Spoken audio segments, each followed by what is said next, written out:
hormati saksi saya. Saya menghargai Anda menghargai saya.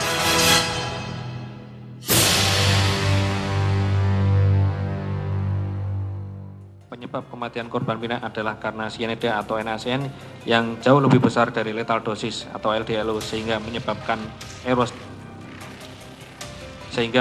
erosi pada lambungnya.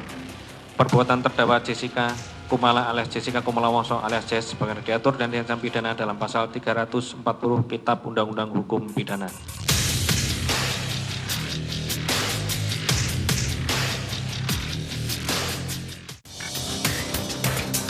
Atas kematian Wayan Mirna Salihin, Jaksa Penuntut Umum mendakwa Jessica Kumala Wongso dengan tindak pidana pembunuhan berencana.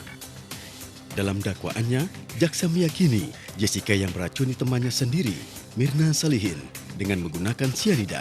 Jika benar terbukti dan meyakinkan, tidak tanggung-tanggung, terdakwa diancam hukuman mati. Namun banyak yang menilai proses awal penyidikan kasus pembunuhan ini lemah.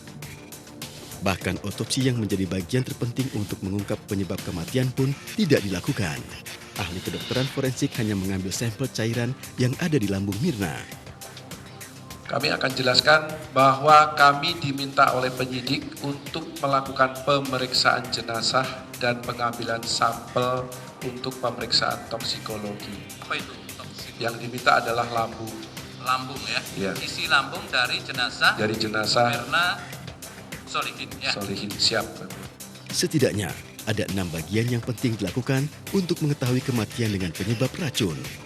Kalau misalnya ada orang yang meninggal karena beracun, diduga racun gitu ya, karena racun, maka ada aturan yang dibuat di situ. Periksa 6 organ tubuh, 2 cairan. Semua alat bukti sudah dihadirkan. Pengakuan terdakwa pun diharapkan dengan tanpa paksaan. Yang terjadi adalah Jessica malah membuat pengakuan mengejutkan. Kamu ngaku aja, katanya CCTV-nya udah ada, kamu menaruh sesuatu di minumannya Mirna. Itu sudah di zoom berkali-kali, dia bilang. Kalau kamu mengaku sekarang, kamu nggak akan lah dihukum mati. Seumur hidup juga saya nggak kasih. Paling cuma 7 tahun, lalu nanti dipotong-potong apa-apa, paling kamu sebentar lagi keluar. Memang, alat bukti menjadi pertaruhan dalam persidangan agar hakim dapat meyakini bahwa terdakwa pelakunya. Jangan sampai orang yang tidak bersalah dihukum atas kesalahan yang tidak pernah dilakukannya.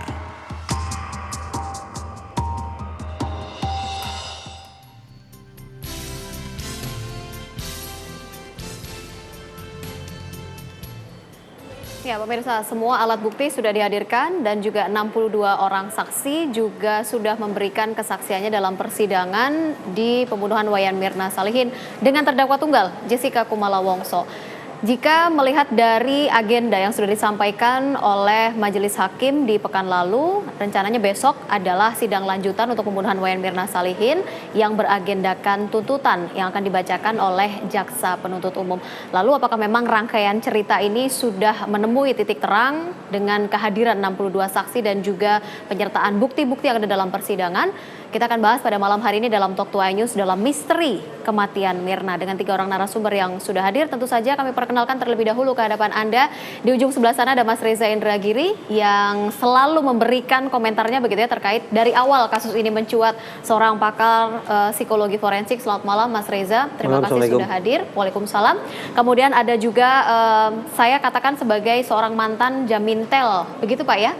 Ada Pak Edwin Situmorang yang juga bisa memberikan komentarnya sebenarnya berdasarkan dari pengalaman-pengalaman, karena kalau kita lihat dari persidangan yang cukup panjang, ada beberapa pihak yang sempat mengkritisi apa yang sudah dilakukan oleh JPU begitu dalam persidangan. Nanti kita akan bahas juga lebih lanjut.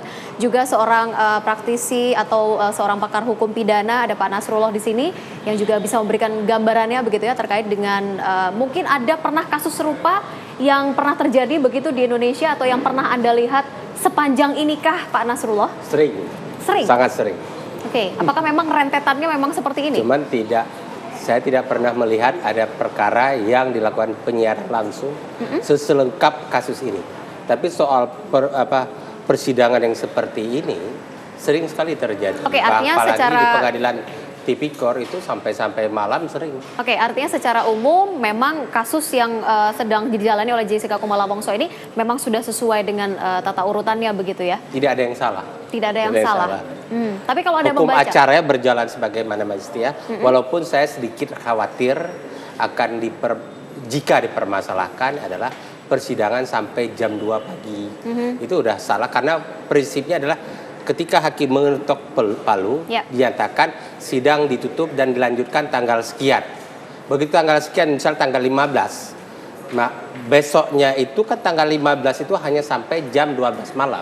Kalau lebih dari jam 12 malam, artinya sudah masuk keesokan harinya. 16 lagi.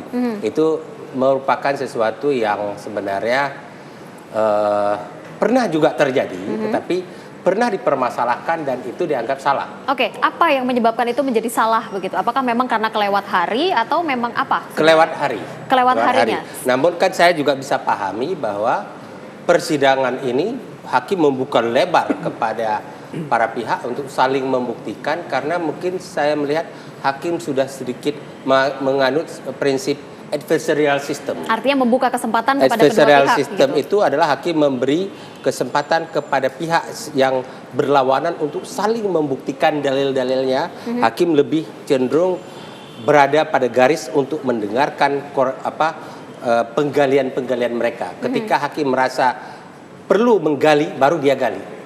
Selebihnya diberikan kesempatan kepada para pihak untuk saling membuktikan dan bahkan baru persidangan kali ini yang saya lihat hakim tidak banyak interupsi atas pertanyaan-pertanyaan yang diajukan para pihak. Biasanya hakim udah cukup. Majelis sudah memahami itu. Jadi sekarang ini bahkan pertanyaan yang berulang pun dibiarkan. Kira-kira kenapa hakim membiarkan seperti itu? Apakah memang ini untuk memberikan keyakinan kembali saya kepada rasa hakim? ini karena ada efek dari siaran langsung yang didengar oleh publik, sehingga hakim cenderung untuk tidak mudah meng-cut itu, ya. Lebih kepada hakim membiarkan ya sudahlah, biar publik dengar bahwa begini loh fakta persidangan. Ketika hakim menjatuhkan putusan, masyarakat sudah mendengar seluas-luasnya, bahkan hakim ingin memberikan kesan hak para pihak untuk saling membuktikan itu tidak dipotong oleh hakim. Tapi bukankah seharusnya begitu ya, hakim juga bisa untuk lebih mempersingkat waktu, tidak perlu untuk mengulang-ulang apa yang sudah ditanyakan, tidak perlu mengulang-ulang jawaban yang sudah diberikan begitu sebenarnya pada saat persidangan? Iya, bisa saja. Hakim dari awal ketika ada pertanyaan maaf saudara penuntut umum atau maaf saudara penasihat hukum, pertanyaan itu sudah diajukan, yang lain saja bisa. Tetapi hakim cenderung biarkan saja. Biarkan saja mereka mendalilkan semua materi yang sudah itu. Artinya pembiaran itu sah-sah saja begitu ya? Sah saja, nggak ada masalah. Cuma akibatnya adalah jadwal persidangan jadi panjang dan lelet. Kalau Pak Edwin sebagai seorang mantan Jamintel pernah juga tidak melihat kasus yang seperti ini sampai molor jadwal persidangan, kemudian yang justru menarik adalah perseteruan sebenarnya antara jaksa penuntut umum dengan pihak penasihat hukum begitu? Iya, sesungguhnya kan banyak perkara-perkara yang mungkin jauh lebih berbobot, ya lebih berat dari kasus Jessica. Cuma kasus Jessica ini menjadi menonjol karena dipublikasikan. Media sampai siaran langsung kan. Jadinya seperti hiruk pikuk di Stadion Utama Senayan nonton sepak bola. Dan ini juga yang saya sedikit wanti-wanti karena sesungguhnya ruang persidangan ini bukan seperti lapangan sepak bola. Kalau di lapangan sepak bola itu kan ada dua pihak. Dua supporter yang berpihak juga satu dengan yang lainnya. Bagaimana yang penting kesebelasan dukungannya itu bisa menang. Apapun dilakukan sehingga seperti Maradona pemain internasional bisa menggolkan dengan tangan Tuhan loh. Gitu. Tapi kan di pengadilan tidak boleh ini. Kita mencari kebenaran material. Bayangkan ini nasib manusia yang dipertaruhkan. Apakah itu korban atau malah terdakwa itu sendiri. Maka oleh karena itu kita juga harus meminta kesadaran masyarakat agar ini tidak dijadikan seperti tontonan hiburan, ya. Ini mencari keadilan dan kepastian hukum. Nah, soal tadi yang dikatakan oleh Pak Nasrullah bahwa hakim begitu memberikan ruang yang sangat banyak kepada kedua belah pihak. Saya mengapresiasi ini karena sesungguhnya di dalam sistem peradilan kita hukum acara tugas pembuktian itu kan ada di tangan jaksa penuntut umum. Ya.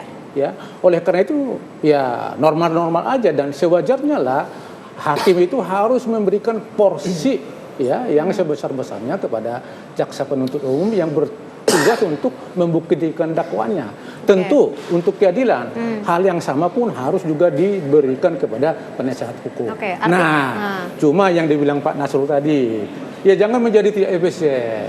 Kalau memang sudah ditanyakan, jangan lagi. Di sinilah perlu peran aktif daripada hakim, bagaimana dia menjadi sutradara sehingga mungkin tidak perlu sampai berganti hari seperti ini ya. Kalau 28 kali persidangan sampai kemarin pemeriksaan terdakwa, ya normal. Nanti sesudah besok 4 kali lagi ya 33. Cukup melelahkan persidangan. sebenarnya kalau kita lihat persidangan kasus Jessica Kumala Wongso ini sendiri begitu ya. Kalau melihat sampai dengan dini hari, kemudian panjangnya waktu juga yang diberikan oleh hakim. Ya, jadi saya ingin tambahkan apa sedikit saja, dan saya takut nanti terlewatkan.